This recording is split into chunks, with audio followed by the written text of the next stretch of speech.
Podcast Bichos Tagarelas. Com Fábio Marçal e Ricardo Weg e gente convidada. Belo dia para você, Ricardo, Maurício e os nossos queridos ouvintes. Eis as principais manchetes desta quinta-feira. Governo vence resistência e Senado aprova por margem estreita a ida de Flávio Dino ao Supremo Tribunal Federal. Autor do projeto da desoneração diz que governo foi omisso e veto será derrubado. Esse projeto se chama aqui Projeto Rede Globo, né, que beneficia claramente a Rede Globo e 17 setores e tal. É uma falácia, né? Remarcação de preços na Argentina dispara com a chegada de Milei. Senado aprova projeto que torna bullying crime. Com um novo corte, Selic fica em 11,75%. Lei orgânica das PMs é sancionada com 28 vetos. Elucidação insatisfatória de homicídios incentiva crime. As manchetes internacionais e uma grande aquisição do Bichos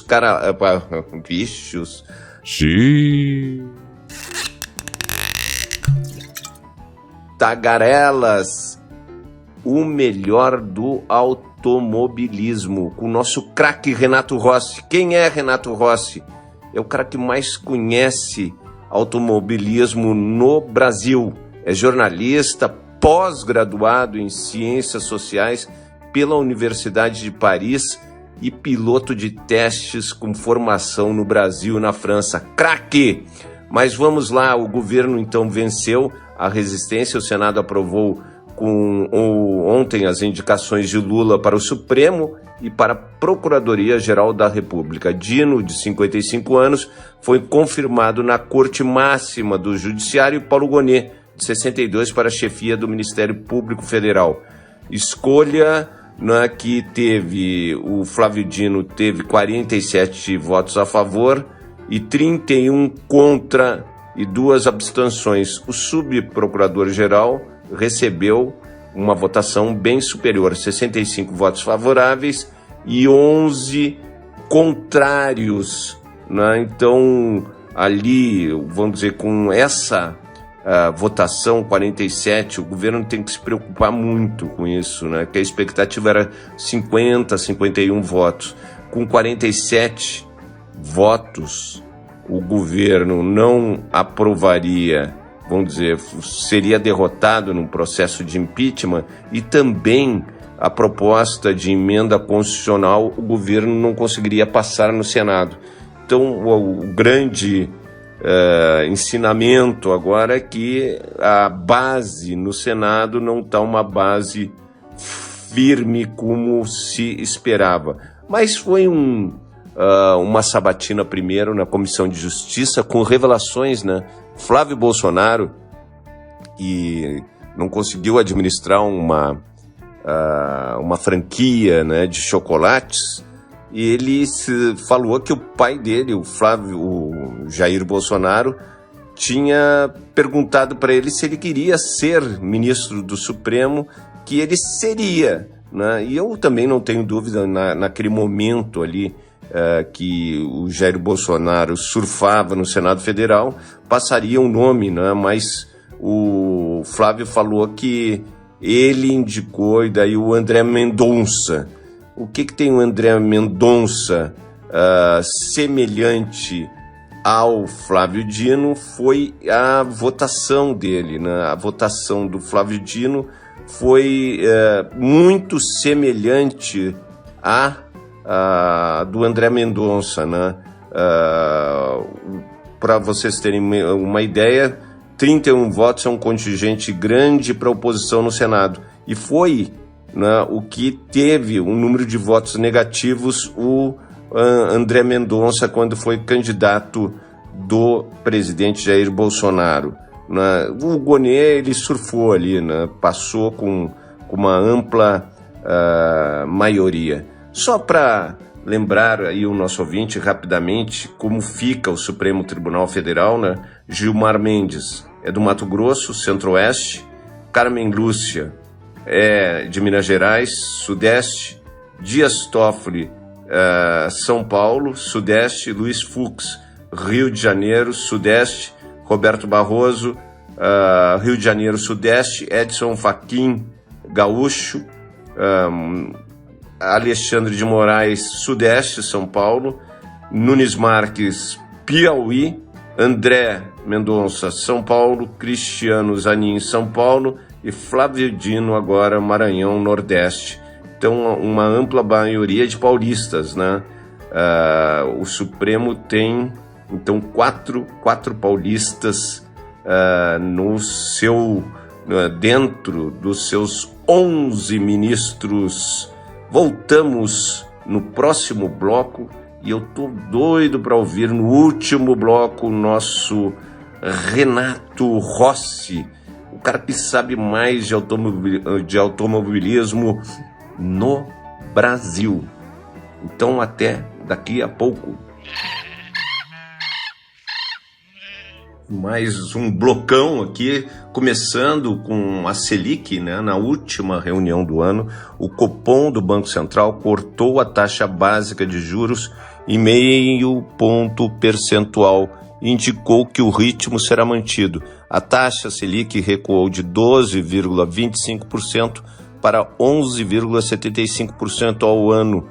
Esse é o menor patamar desde março de 2022. Foi a quarta redução consecutiva dos juros, que começaram a cair em agosto, quando estavam em 13,75%. Uma boa notícia. E a inflação na Argentina avançou 12,8% em novembro, atingindo em 12 meses 160,9%, o maior patamar desde o início dos anos 90, quando o país saía da hiperinflação. Isso foi antes mesmo da forte desvalorização do peso anunciada na terça, em 54%. A cotação oficial do dólar é de 800 pesos, contra 366 anteriormente. A expectativa é que a medida somada ao fim do tabelamento de preços deve acelerar ainda mais a inflação, algo em torno de 180% a 200%. E o autor do projeto de lei da desoneração, o projeto Rede Globo, o senador Ebrahim Filho, afirmou que o Congresso irá derrubar o veto do presidente Lula nesta quinta-feira. Segundo ele, houve o aval do presidente do Congresso, Rodrigo Pacheco. Sob anonimato, parlamentares do centro e da base do governo afirmam que ainda há tentativas de negociar a votação para a próxima semana, mas todos dão como certa a queda do veto. Então, a famosa desoneração da folha de pagamento vale para 17 setores da economia, entre eles é o de comunicação, no qual se insere, né, o Grupo Folha, o Estadão, o Globo. Então, os grandes veículos. Também são contemplados os segmentos de calçados, call center, confecção de vestuário, construção civil, empresas de construção e obras de infraestrutura. E no último bloco, teremos o meu amigo e competente Renato Rossi. Notícia boa! E uma excelente notícia, o Senado aprovou o projeto de lei que torna o bullying crime. Então o texto prevê até 4 anos de prisão para o cyberbullying. Proposta agora vai para a sanção do presidente Lula. O Senado aprovou então um projeto que tipifica o crime de bullying, inclusive virtual, e incluiu uma série de atos contra menores de 18 anos na categoria de crimes hediondos. O texto propõe que as prefeituras e o Distrito Federal implante políticas de combate à violência nas escolas inclusive com medidas preventivas. Quantos pais aí tiveram seus filhos com bullying e até os filhos acabando no suicídio, porque o bullying é uma coisa que muitas vezes o filho não passa para o pai, né? Ele sofre com aquilo, sofre até não aguentar mais. Então eu vejo esse projeto que define, né, como crime o bullying e o cyberbullying como extremamente positivo. O projeto também altera o ECA, o Estatuto de Criança e Adolescente, para penalizar o responsável que deixar de comunicar também o desaparecimento de uma criança com pena de até 4 anos de prisão. Para os advogados, o projeto de lei é positivo. Então, eu acho que foi um golaço aí do Senado Federal. Isso aí também se deve àquele crime que vocês lembram no Rio de Janeiro, de escolas ali de classe média alta, que eles montaram, não é? Pegavam o corpo das coleguinhas, o corpo não,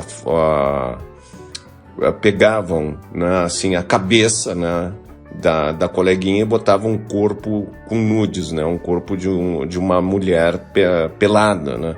Então isso não tinha como punir fortemente. Agora se tem essa possibilidade de uma punição severa. Então, um golaço. E os pais que sofreram, como eu sofri com o bullying da minha filha, eu te digo que é importante, mas vai ser mais importante o dia que alguém for, né, preso por isso, um menor for preso por isso. Porque aqui no Brasil, Ricardo, a lei pega ou não pega, né? Se a lei não pega, se você não mostrar que a lei vai pegar punindo alguém, vamos dizer, esses adolescentes lá da escola do Rio de Janeiro, eles deveriam pegar uma prisão para dar como exemplo para todo o Brasil. Só que pode ser mais uma lei que não pegue, né, no nosso país, e isso pode ser lamentável. Podcast Bichos Tagarelas. O presidente Lula sancionou ontem, com 28 vetos, a lei orgânica das PMs e do Corpo de Bombeiros aprovadas no Congresso Nacional. Entre os trechos barrados estão o que trata de acesso de mulheres às corporações, da participação de policiais em manifestações políticas e o que vinculava ouvidorias aos comandantes gerais da PM. As normas das corporações são regulamentadas pelos governos estaduais, mas a lei servirá como diretriz.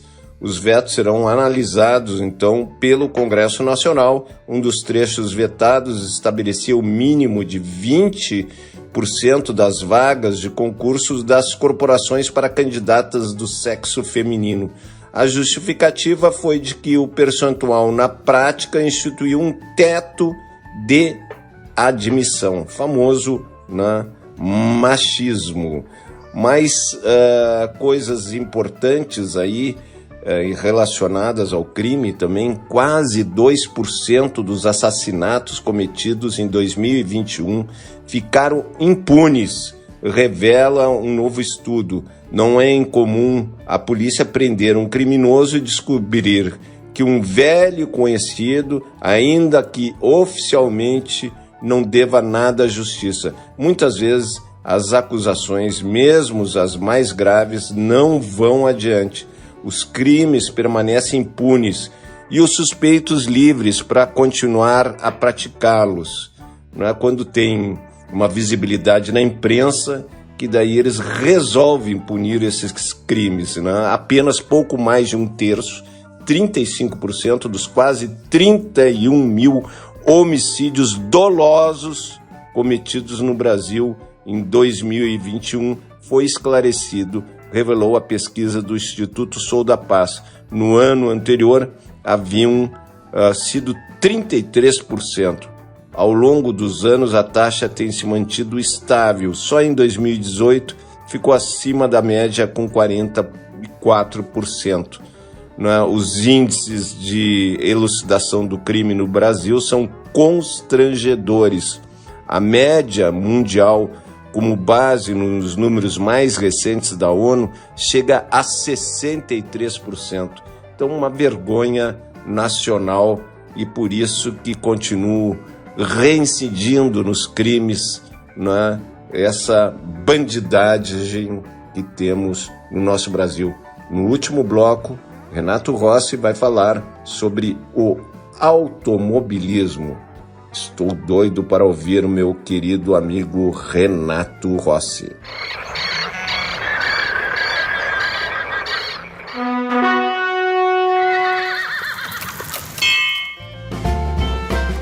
Internacional. E a minha participação está chegando no fim. Vamos às manchetes dos principais jornais do mundo. New York Times. Senado aprova por esmagadora maioria projeto da área de defesa, desafiando republicanos da direita radical. Washington Post. Estados Unidos querem compromisso de Israel de que armas não irão para colonos. Claro que irão armas para colonos e não tem ali qualquer tipo de garantia. Agora Israel quer inundar com água do mar os túneis do Hamas. Só que nos túneis do Hamas estão os israelenses que foram presos pelo Hamas, os reféns. Então eles vão matar os israelenses, Isso aí é uma coisa que o governo de Israel deve pensar. Wall Street Journal, Fed pronto para apoiar a recuperação fiscal. Fed é o Banco Central americano que promete começar agora a redução de juros. Clarim, mais um forte aumento da gasolina para compensar o atraso em reajuste.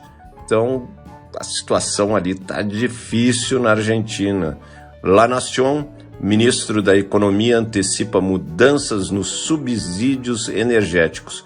E o país, Banco Central Europeu, prepara-se para manter taxa de juros em 4,5%. Aqui nós temos uma taxa de juros acima de 11%, que foi aprovada, mas foi aprovada ontem pelo Banco Central, só que nós estamos naquela escala de queda, Então a expectativa daqui a uns 3 meses que a nossa inflação atinja, ou a Selic atinja um percentual, não 2 pontos percentuais, E o Financial Times, Estados Unidos dizem que guerra da Ucrânia está colocando pressão considerável na economia da Rússia. Mas é bom lembrar que também pressão considerável na economia americana, porque o presidente Biden, o Zelensky, foi lá para mais uma ajuda de alguns bilhões de dólares e o Congresso Nacional americano não ficou sensibilizado com o presidente Zelensky, E essa guerra pode afetar a economia russa, mas também está afetando toda a economia mundial.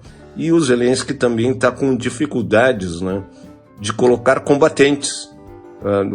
Estão acabando os combatentes e a Rússia tem um número bem maior de combatentes do que a Ucrânia. Então, essa situação ali difícil de ser resolvida.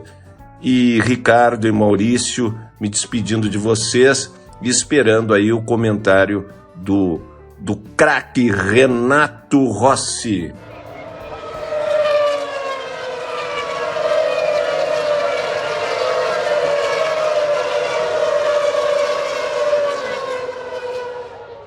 Amigos, pois encerrou em Dubai, capital dos Emirados Árabes, o Simpósio Internacional do Petróleo, patrocinado pelas Nações Unidas. Não. Cometi um erro, né? O COP28 é um simpósio mundial do clima que foi realizado no Centro Mundial de Produção e Prospecção de Petróleo, que é o Oriente Médio, e esses países como os Emirados Árabes, que tem uma poderosa petroleira, e a Arábia Saudita, que tem a maior petroleira do mundo, que é a Aramco. E são países que só sabem e só saberão viver do petróleo.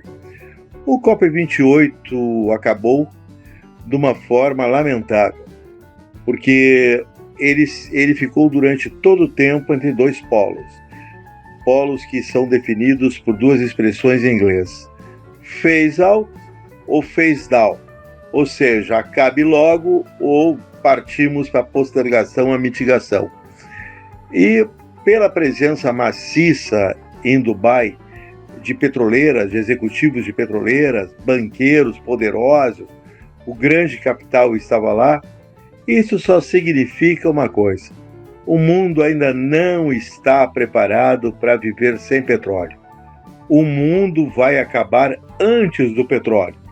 Ainda haverão, num espaço vazio, já que a catástrofe climática está cada vez mais intensa, o mundo realmente pode exterminar a raça humana através dessas catástrofes ou outras que virão.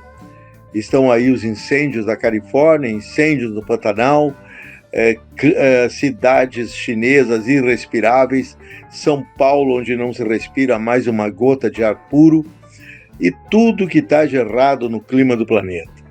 E durante o simpósio do petróleo, ainda houve um lance que ele é tragicômico.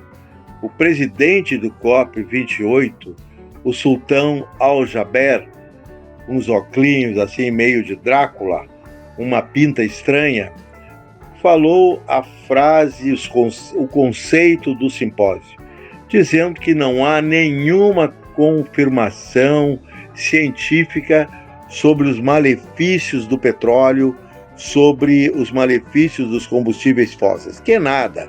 Isso tudo deve ser, mais uma vez, maldade da esquerda internacional, que está sempre vendo fantasmas onde eles não existem, né? De repente, todas essas catástrofes são meramente caprichos da natureza, né? De repente, o Oceano Atlântico está com a temperatura muito mais elevada, mas não é pelo aquecimento global. É porque deu vontade, o tubarão, o golfinho e outros peixes gostam de tomar um banho numa água quentinha, e aí o oceano esquentou. E aí vai por aí outros aspectos desse COP28 que foram completamente deletérios. Aliás, a imprensa internacional, principalmente o jornal The Guardian, que fez uma cobertura magnífica desse simpósio, principalmente com o seu departamento de jornalismo investigativo, detectou vários diálogos absolutamente catastróficos entre diretores de petroleiras, membros de bancos e até mesmo ecologistas e diretores de empresas que já se venderam para o petróleo.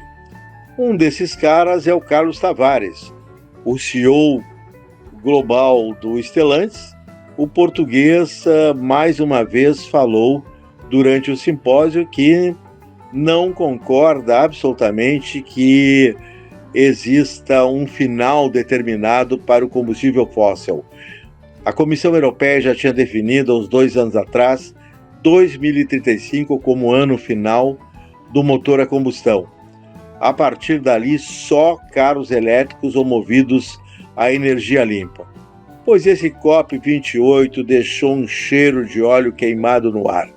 Ao invés de um phase out, olha, vamos definir isso, vai ser mesmo 2035, não vai mais ser permitido motores a combustão, nem o uso do combustível fóssil em nenhuma sociedade humana. Isso que é o ideal, que deveria ser, mas não. Eles partiram para o phase down. A pressão econômica foi tão forte que o phase down é a mitigação. Ou seja, toma lá da cá. né? Nós continuamos com o petróleo, vocês não nos incomodam, nós investimos aí, fazemos empréstimos aos governos necessitados terceiro-mundistas, as petroleiras podem fazer esses empréstimos bilionários, investirem nesses países, justamente para prosseguirem com a sua saga, que não é nem saga, é a sanha petrolífera, é algo realmente extremamente incômodo e maléfico, que pode gerar a não continuidade da raça humana. Eu acho que é isso que deve ser pensado nesse momento. Quem saiu do COP decepcionado e deve pensar que não é uma brincadeira, que os níveis de poluição que estão causando catástrofes tremendas, eles, se eles ficarem como coisas irreversíveis, como efeitos colaterais irreversíveis do uso de combustíveis fósseis, então realmente o mundo não tem mais saída nem solução.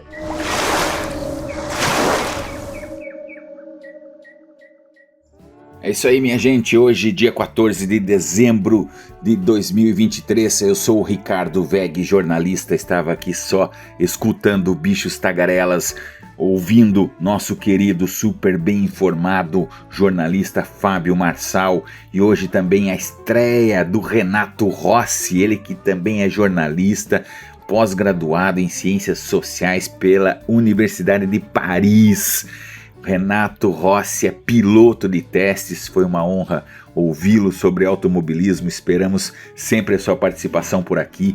Vamos nos manter otimistas, empolgados com a vida, que amanhã tem mais Bichos Tagarelas e um excelente dia para você, não interessa a hora que você esteja ouvindo, um bom dia, uma boa energia, vamos seguir confiantes, a vida é longa, a vida é bela, vamos lá, amanhã tem mais Bichos Tagarelas. Você ouviu o podcast Bichos Tagarelas, com Fábio Marçal, Ricardo Weg e gente convidada.